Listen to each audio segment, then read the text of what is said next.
DNA টেস্টের আসল report এনে মুক্তি মাসি সমস্ত পর্দা খুলে দিল অখিলেশের সামনে, যা দেখে ঋতুজা অবাক হয়ে যায়।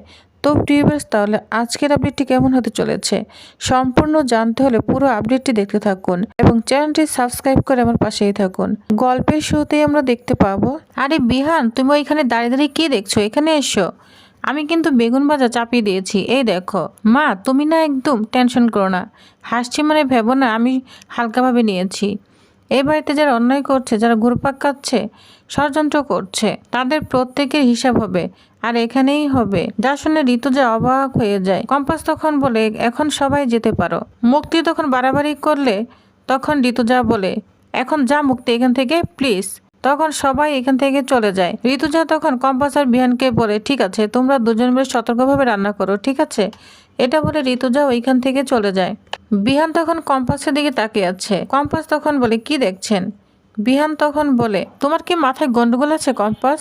গ্যাস লিক হয়ে গেছে, তুমি মৃত্যুর মুখে চলে যেতে পারতে, আর তুমি এখানে অনুযায়ী রান্না করছো। কম্পাস তখন বলে, চিন্তা করবেন না, সব ঠিক হয়ে যাবে। এইভাবে যত খারাপ আছে না, সব কিছু আমি দই সরিয়ে দিব। আপনি দেখুন না, আমার কিচ্ছু হবে না। আপনার জন্য না আমি আরো অনেক কিছু করতে পারি। যা শুনে বিহান কম্পাসের দিকে তাকিয়ে থাকে। কথা বলতে বলতে কম্পাসের বেগুন বাজারে পড়ে যাচ্ছে। বলছে, এই তো বেগুন বাজারে পড়ে যাচ্ছে, এখন তো বলবেন আমি কিচ্ছু জানি না। তখন বিহানও এগিয়ে আসে, বলছে, যাও যাও, তুমি পারবে না। তখন বিহান কম্পাসকে সাহায্য করতে থাকে, আর কম্পাস বিহানের দিকে অবাক হয়ে তাকিয়ে আছে। দুজনে মিলে খুব সুন্দরভাবে রান্না করতে থাকে। অনেক সুন্দর সুন্দর রান্না করে ফেলেছে বিহান এবং কম্পাস। সবাই তো বিহান এবং কম্পাসের রান্না দেখে অবাক হয়ে যায়। তো সবাই চলে এসেছে। এদিকে বিহান এবং কম্পাস সে রান্নার খাবারগুলো সুন্দরভাবে ডেকোরেশন করতে থাকে, যা দেখে ঋতুজা আর সবাই অবাক হয়ে যায়। ঋতুজা বলে, আমার ছেলে রান্না করেছে, ভাবা যায়? আমার ছেলে না সংসার হয়ে গিয়েছে, এবার আমার ছেলে সংসারের দায়িত্ব নিবে। যা শুনে ঋতুজা অনেক খুশি হয়ে যায়। এবার নোবেল ভাবে কম্পাস। এদিকে সবাই খেতে চলে এসেছে। সবাই এক এক করে খেতে বসে যায়। এদিকে মুনার দাদুও চলে এসেছে। তো মুনার দাদুও খেতে বসে যায়। ঋতুজা বলে, এই রান্নাবান্না সুন্দর আয়োজন করেছে বিহান এবং কম্পাস। এই যে মোনালিসা, তুমি এসেছো, ঠিক আছে বসো। এই যে খাবার আয়োজন দেখছো, এগুলো সবই না কম্পাস আর বিহান মিলে আয়োজন করেছে। তখন অখিলেশ এবং কিঞ্জলও চলে আসে। এক এক করে মুক্তি মাসি, সেনাপতিও চলে এসেছে। কম্পাস তখন বলে, মুক্তি মাসি, সেনাপতি, আচ্ছা ঠিক আছে, তোমরাও এসেছো, তোমরাও বসে পড়ো। মুক্তি মাসি তখন বলে, আমরা না গেস্ট নই, আমাদেরকে বসতে বলতে হবে না, আমাদেরটা আমরাই করে নিতে পারবো। আমরা তো এবারে অতিথি নই, আমাদের বাড়ি, আমরা সব ঠিক কিছু ম্যানেজ করতে পারবো। কম্পাস তখন বলে, আগে খাবার দাবার তাড়াতাড়ি সে নাও না, খাবার দাবারের পরে আমি বোম ফাটাবো, বুঝতে পেরেছ? যা শুনে মুক্তি, সেনাপতি সবাই তো অবাক হয়ে যায়। কম্পাস তখন বলে, বম? পারমাণবিক বম, বুঝতে পেরেছ?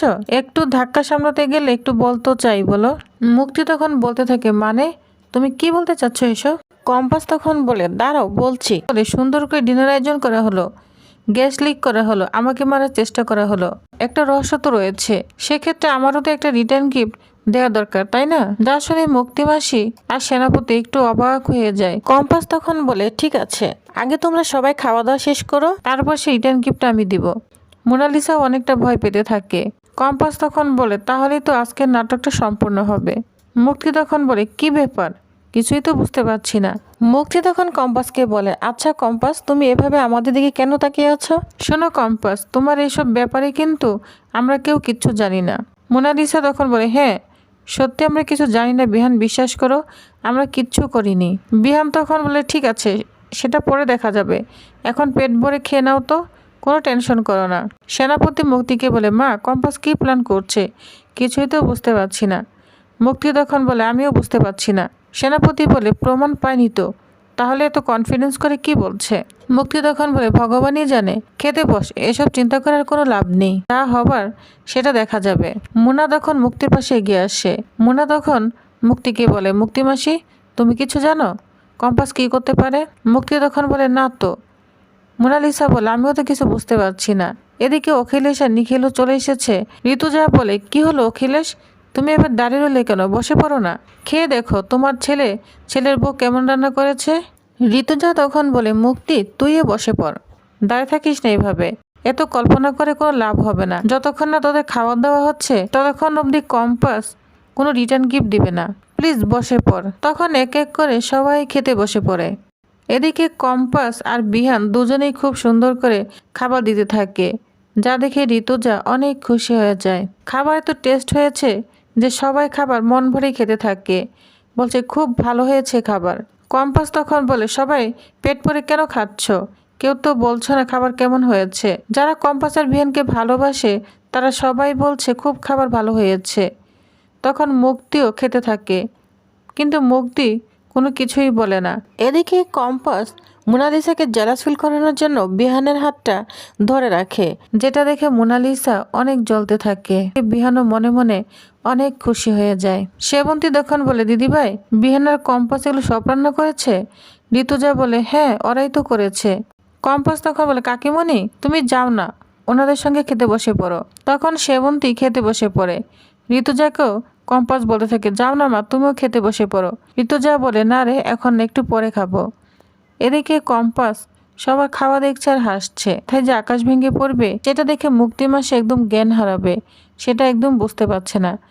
তখন আমরা দেখতে পাবো কম্পাস সেই বোমাটা আনতে যায়, মানে মুক্তিমাসির ডিএনএ টেস্টের রিপোর্ট। মুক্তিমাসির অরিজিনাল রিপোর্টটা কম্পাস তৈরি করে ফেলেছে। সেখানে লেখা আছে সেনাপতি অখিলেশের সন্তান নয়।